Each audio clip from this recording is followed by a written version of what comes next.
Quick, what do you think about tattoos? People who curse, content creators or influencers. Maybe you yourself have tattoos. Or maybe you swear from time to time. Or maybe you've even considered being an influencer or content creator. I'm willing to bet that you've had some negative thoughts or feelings come up, as I mentioned, any one of those topics. If not, well, congratulations, you're an outlier.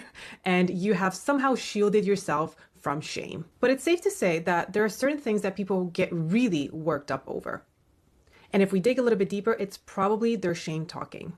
And I speak from experience, man. As someone that has multiple tattoos, I grew up believing the stereotypes. I say the word fuck a lot, but I grew up in a household that never swore and forbade me to as well.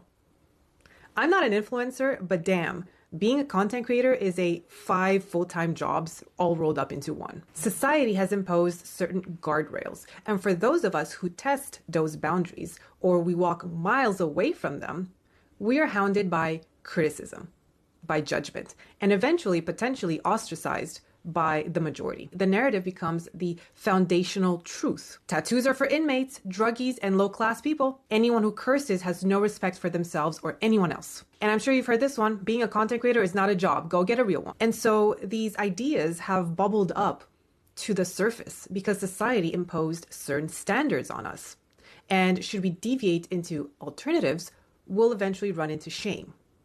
We'll feel bad for the decisions that we're making because we're reminded constantly at every turn that they're bad, that they'll lead to nowhere, that it makes us less than. And we will be constantly reminded of how different we are and how that's inherently problematic. That's usually what ends up happening.